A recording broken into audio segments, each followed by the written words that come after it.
You doing? I hope you are well. Hope this video finds you well wherever you are. Um, this is going to be a conversation about something that I just learned well, not just learned, but learned a while back, and has really helped shift and change the conversations that I'm having. Black Root, what's up? Oh, Nitra, what's up? We got Carolina, we got Baltimore up in this bad boy. But my name's Courtney. I run this channel, Do REI Deals. We're here. I try to show you how having conversation with folks, hopefully meaningful conversation, quality conversations, that's allowing me to serve at a high level and allowing folks to have some problems and issues solved, which allows me to make a lot of money and change and impact the trajectory of my family and my life and all. So we are irrational beings, right? We're human beings. We're very emotional, very irrational. We usually come up with make our choices based on emotion and then take it through the intellect to rationalize whatever that decision is. And as a salesperson, the more I'm learning is that yes, we need to understand psychology of human beings, but the better salesman I can be means I have to actually be a really better human being. Quality of listening, quality of being able to put myself in a position where I can be a part of someone's journey is essential. And so today we're going to talk about 6 questions. These come directly from Instant Influence. It's a great book that I would recommend everyone check out. I think Michael Dulante, I'll put it in notes with Michael Dulante, 6 Instant Influence. And it's 6 questions that you would ask to help influence anyone towards making a change in their life. All right, and I'm going to modify it too. Well, I have modified it specifically for direct to seller, distressed sellers marketing. But I'll go over both the original questions as he set it up and then how I modified it and all. So and they are supposed to be in this order, and it's supposed to be very natural. And you're supposed to actually you can let the person know that you're going to be asking them these questions, because what you're really getting at is there are a lot of things that several things that as human beings we have to have. And sometimes they can seem very opposite. I'm just going to talk about 2 of them. One is autonomy, and another is like a sense of belonging. They're like, we want to feel like we belong to the group, take it all the way back to making sure that we're connected with folks that we know we connect with so we can feel safe, all the way to that drive we have to be autonomous.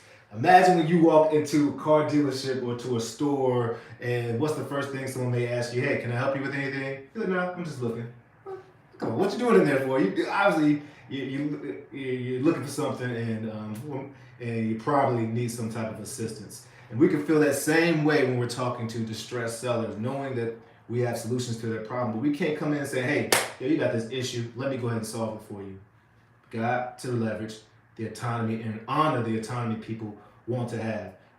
And we can provide that by asking these 6 questions. The first one is, why might you want to change? So someone wants to lose weight, someone wants to be a better husband, father, or whatever it is. Specifically to real estate, why might you want to sell your property? Or why might you want to sell your property to me?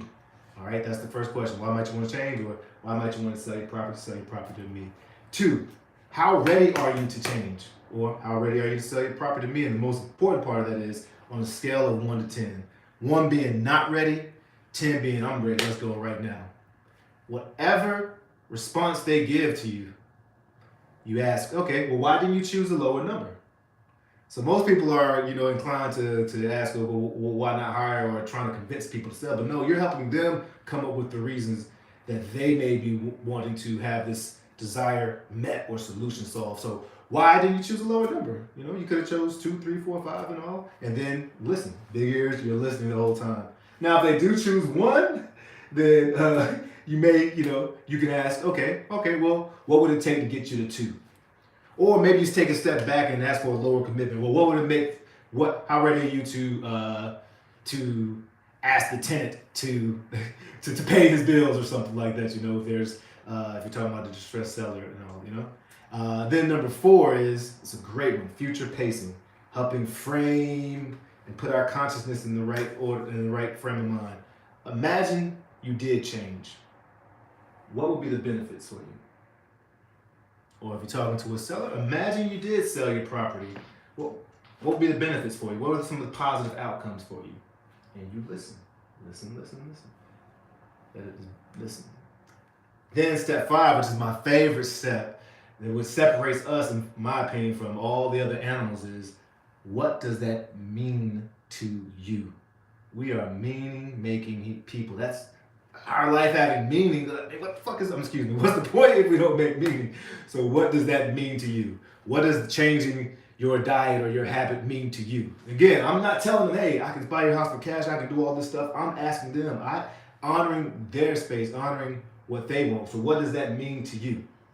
Okay. Well, what does it mean to you that you get to sell your property quickly and move to Florida? Oh, I get to be with my grandkids and I get to be a part of their life, and I feel connection. Or I get to avoid the embarrassment of having to face my tenant who's never been paying, and I'm intimidated by him. It makes my life just easier, and it just relieves stress on me. What does it mean to you?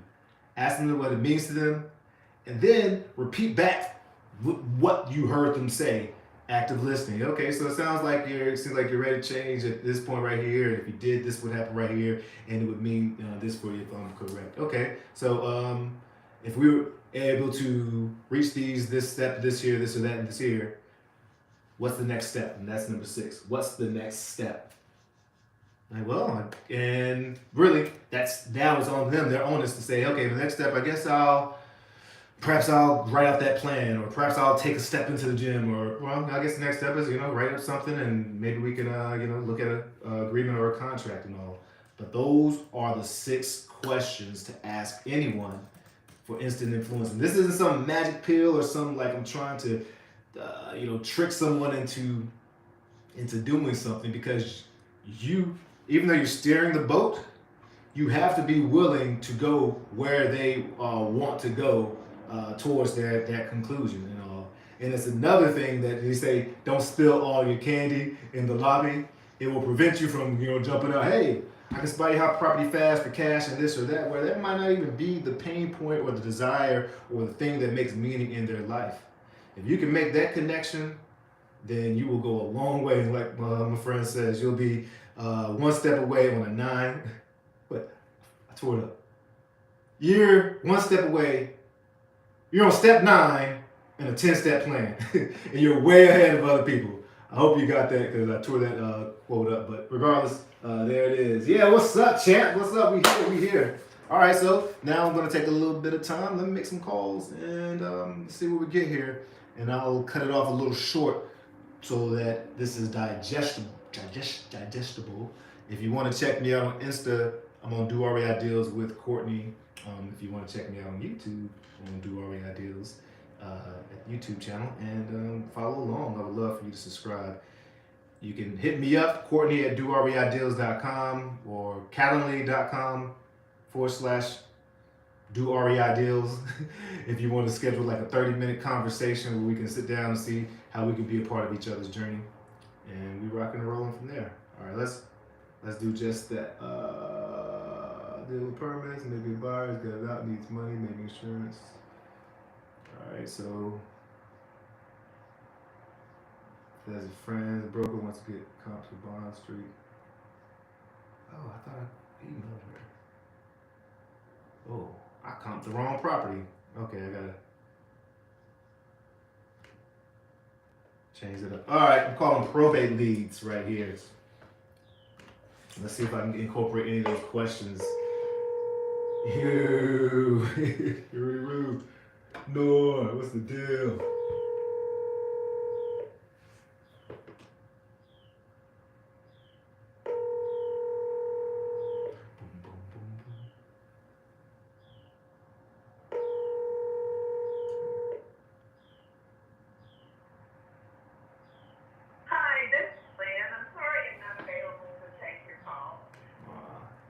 I'm not gonna leave a voice. Oh, I should have left a voice message actually.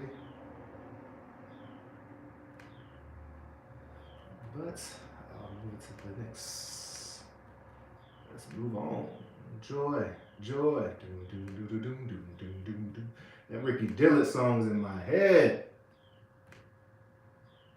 Joy. Doom, doom, doom,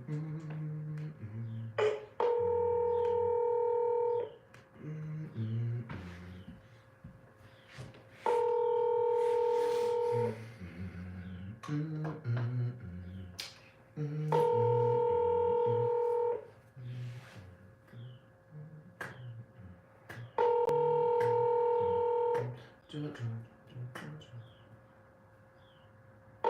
practice. Lord, eyes. Oh, it's Courtney. Sorry to call you blue, but my team's down the court office. I'm gonna leave it ambiguous. Yeah, hit me up, hit me up. Y'all need to check out Black Root One. Great father, great man, great artist. Is not available. The mailbox is full and cannot accept any messages at this. Yeah, check out his work, Black Root One. Hip hop artist, poet, all type of great human being. Yes, sir. Hit me up, man. Hit me up. I think you got my number direct. If not, hit me up. We'll figure it out. Will Steven has 6 months to buy. That expires by. Ooh, okay. One challenge I'm having with these probate leads is like I am offering a full service so that I'm not coming in, let me buy your property, man. But when people are Judy, hi, this is Courtney. Sorry to call you out blue like this, but my team works at the Durham County Clerk Office once or twice a week, and we come across probate files, and we help families that are experiencing probate or going through probate, dealing with any issues or challenges, and just calling to see if there's any challenges or issues that you're dealing with that we might be able to help you with. Okay, now tell me again who you are. I'm sorry, no, I'm just blasting away. I'm Courtney Rollins with the State Pro Service, and we just help families who are going through the probate process. We pick up everywhere where the lawyer pretty much leaves off. Are any challenges you're experiencing that we might be able to help you with at this time? Now, do you work with the clerk of court and No, we indirectly, we're there every, really 4 times a week. We're down there with Trinita and Nick and Tanya and all those folks, and we review cases, and if there's any cases that we see we might be able to help with, we reach out and offer our services. Okay, now is there a charge for this? No, man. We don't get paid unless we, actually do something for you, and sometimes when there's real estate involved, we do look at the real estate to see if there's, any opportunity for working together on the real estate. But other than that, we just try to provide service, and we don't get paid a dime unless we actually, provide some service that you feel is valuable. Okay, now tell me again. I'm sorry, I'm asking you this same Oh, question. no. But who do you work for? A State Pro Service. I'm a certified probate expert in Durham County. Yes, You're ma'am. certified probate. What we found, yes, ma'am. What we found is that families or people, this is not something people go through all the time, and there's issues or challenges sometimes, and we're able to try to provide a full service to the community in that way. Okay, well, if I can just ask you one question, and just tell me if you're not available to answer this question or anything, but now, how did you know that we were in a probate? Do you get the files? How do you get the files? Yes, that's where we work at the clerk's office for about 4 times a week, and we'll look through the public records and see if there's anyone who. Then we just contact folks. Sometimes we're able to help folks. Sometimes people are good to go, but folks are able to help. Well, matter of fact, I've got these pages in front of me because I do have an appointment, a scheduled appointment in January the 5th. That was the earliest that the lady could see me, and because I thought that I was on like the last step 3 of this probate. But she made a statement to me that I'm not clear about, that in my mother's will, it stated that if none of the children wanted to, the 4 remaining children did not want to buy the property or the house, then to sell it and divide it between the 4 children. Now, I have a developer that is interested and has contacted me, and when I called up there to get an appointment with Ashley, and I told her that, she said, is this going to be the final, account or the annual? I said, well, I want this to be the final, because this is the last of the 3 steps that we had to go through, because I've done step 1, step 2. Right. And I understood her to say that it could not be final because the property has not been sold and divided between the heirs. Right. But I'm also proceed any further until the estate has been settled.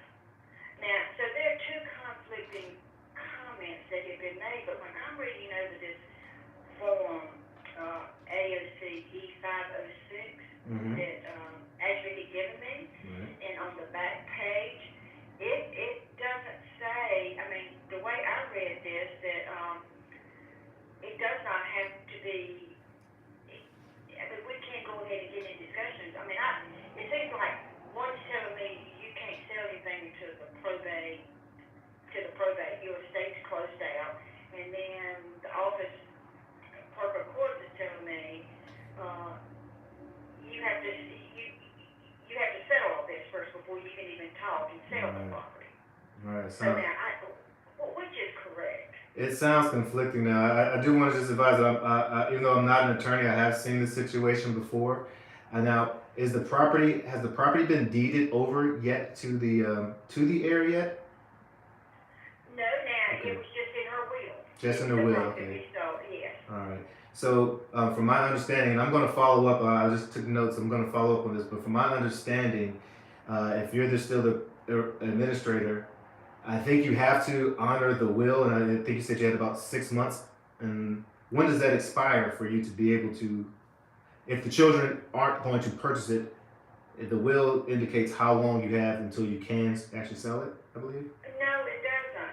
Okay. But, no, it does not. It just says to sell it. But on this piece of paper that I got from the clerk of court, the large estate, step 3, which is a completed form here, is due by July the 11th, 2023, and that's within the 1 year of Jay's estate was opened. And my mother passed away on June the 9th. Yes, ma'am. Yes, ma'am. Okay, well, I'm going to, because I don't want to lead you in the wrong direction, but I from my understanding, you should be able to. You have the right. If you get signed off that the children and the heirs don't want to buy the property, and as it's indicated in the will, you're able to sell it. You should be able to sell it to the developer and then distribute the funds through probate to the heirs, and then be able to close out the estate. Well, that's what I thought, because I can't, I mean, if the developer's telling me, we can't do anything to the probate is over, and then she's telling me you've got to sell this, because there was no date. It just said, if no one, if it was offered to one of my brothers, he did not want it. None of the other heirs wanted it. Then she said to sell the property and divide it between the four heirs. Now you may need to. Okay. Oh, I'm sorry. I know that's I'm saying you may need to have like a notarized signing that the heirs or that your brother has declined to purchase it or to keep it, because that will protect you, and that may give the developer some confidence that he is able to purchase it. And the title company is going to have to provide clear title anyway, so they'll be able to note that. So I would advise that you have just some sheet of paper that's notarized that the heir that his brother signs, and then if the developer is still not comfortable with that, I think that your meeting on January would give you the okay to let them feel more comfortable in purchasing the property. yes. Yep. So let Miss Judy, do you mind if I'm actually headed to the clerk's office today, and I can actually connect with Ashley. I see her all the time, and I'll ask her a little more about this. I know they're not familiar. Yeah, I'll ask her about that. And can I give you a call back this evening or tomorrow around this time? Yes, that was not. Can I ask you to ask her? I'll ask you this question, and if it's something you think you need to talk with her about, she was talking about. My mother and I had a joint checking account, and I have a statement from the bank saying that we had the joint right of survivorship, Right.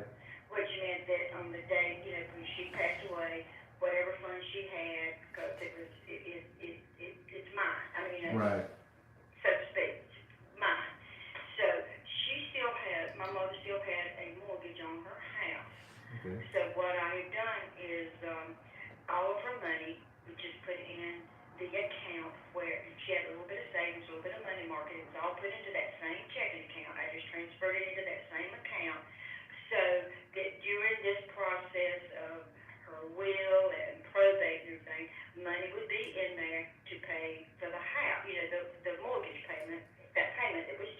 Right. So I did that thinking all of her utilities and all still comes out of that checking account, and that's where they're coming from.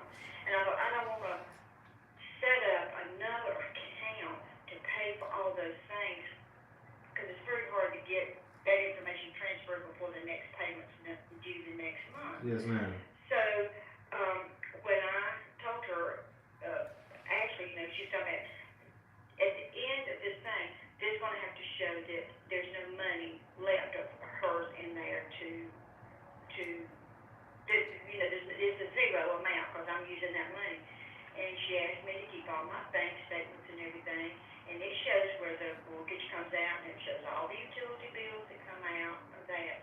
Now, I told her, then I said, she didn't have enough money to cover this for a whole year.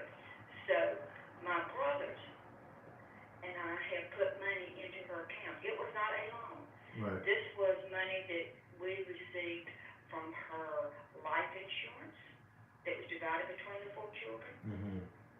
We chose to put that money in that account so Mom's payments could still be continued being made. Yes, ma'am. While half of that account at the time when I did the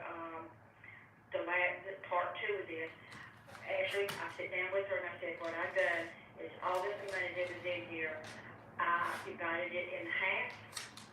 And with half of that money, we're going to continue making these payments for her in her name with the mortgage company, which is Truist Bank.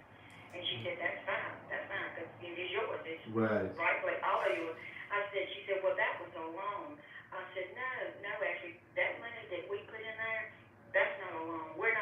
My brothers did not give me that money to put in that account for it to be a loan to be reimbursed. So I don't know if I'm going to have an issue with that or not, because again, I might have to get some kind of notarized thing saying, I gave this to my sister, to put in. I gave this money to her. She can do whatever she, wanted to with it, but we all knew that that's what that money, because you can tell by the bank statements that I get, there's nothing personal coming out of that except for utilities and that mortgage payment. Yes, ma'am. It So sounds. it's really not a loan. She said, well, that's a loan. I said, no, that wasn't a loan. Yeah, a loan is expected to be paid back. Sir? Oh no, I'm sorry. I'm disagreeing with you. Yeah, a loan is expected to be paid back, and if you all put that's not, in my humble opinion, a loan. I agree with you, and I agree with your inclination to. I mean, having something documented that has a notary, again, would help have you substantiate that, hey, this is not a loan, that we're not expected to be paid back, and it seems interesting since it is technically your account now. I'm curious to why that would be an issue if it transferred over to you immediately, but yeah, because really the way I look at it now, I'm just looking at that's my money. exactly. What money I put in there after the date she died. Now all this happens after she died. Yeah. That's my money. That's what I'm choosing just to keep all these things. Right. We don't, one of my brothers had been living with my mother, had lived with her while she was alive. He still lives there, and we want him to live there. We're not taking rent or nothing. Right. And he gives me money that I put in there for the utilities, because he's living there in his lump sum, and I thought it was only fair that while they're living there, they could pay the expense, and any money that was given to me from their life insurance was a gift to me.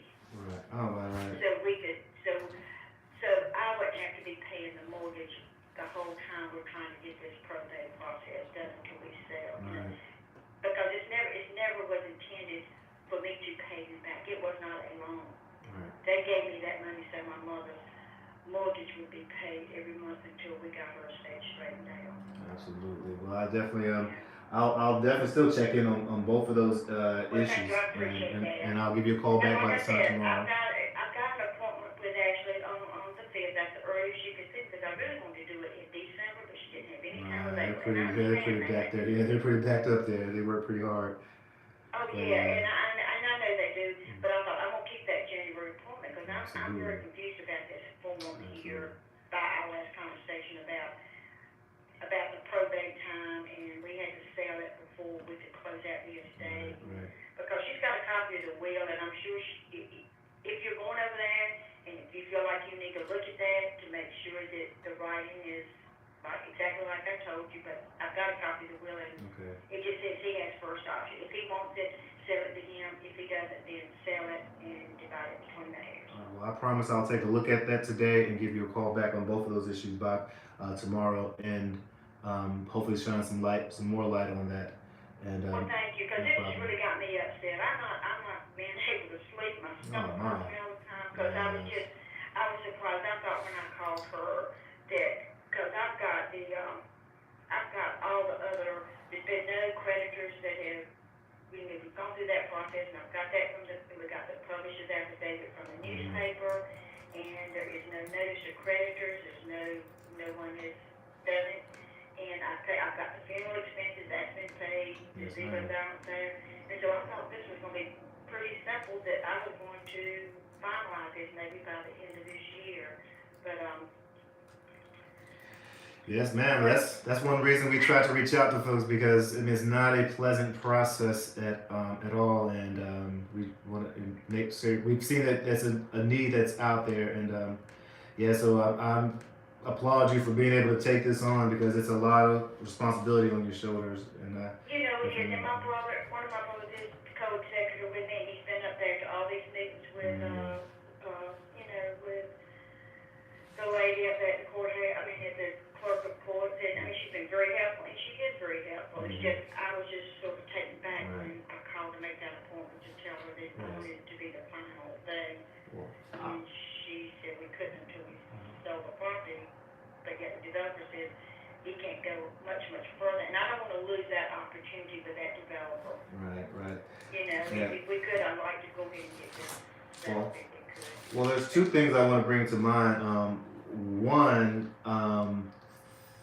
is after we talk to you tomorrow, I would love to send some recommendations of, if you don't have a estate planning or family planning lawyer that may help you and your family avoid this process in the future. There's things that legal remedies you can set up or make sure it's set up. Again, this wouldn't be any money to me at all. I would just be connecting you with an awesome person that you can speak with to see if it's something fit, because this isn't something we can avoid probate, and if I feel like we should. I feel like it's one of the missions that I love to spread the word about, helping families avoid this process. And there's some things we can do while we're still here that can help us. So I would love to send it over to you. And also, I definitely don't want to step on anyone's toes as far as the developer and the contract. But if there, for any reason, they aren't comfortable, we also would be open to buy or take a look at the property to see if it fits our buying criteria. So you have a backup just in case that doesn't. Okay. All right. Well, thank you very much. No problem. I really appreciate you reaching out to me today. I just didn't want to. The reason I was asking questions about you and who you represent, I just didn't want. I know there are a lot of people that read the paper, find out when somebody's passed away, and they start calling and want to come, and I never know whether these people are legitimate or not. Well, that's the reason I was asking you. No, I appreciate that, and you have to definitely protect yourself. And if I get the chance, I also could send over just maybe a letter to show some of the services we provide, because if you do run across other people who are in similar situations, we love to be able to serve and help them as well. Very much, and I don't want Ashley to think that I was going behind her back to.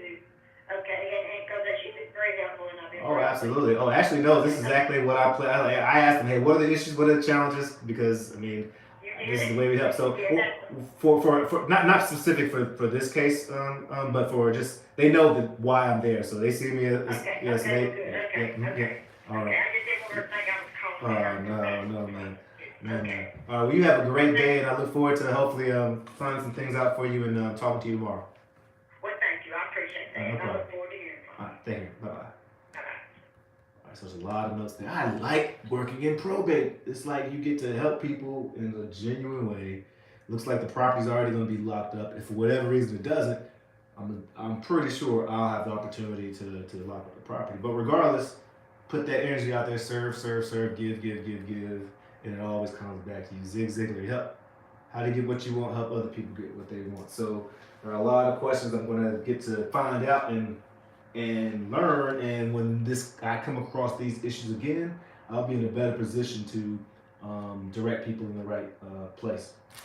So I'm going to jot down these notes on here and let you guys go on YouTube so that it won't be so long on there. But if you want to stay on, you can jump on Instagram and we can make that and keep it going. Do our deals with Courtney. State Pro Service, certified probate expert, Rudy Roo.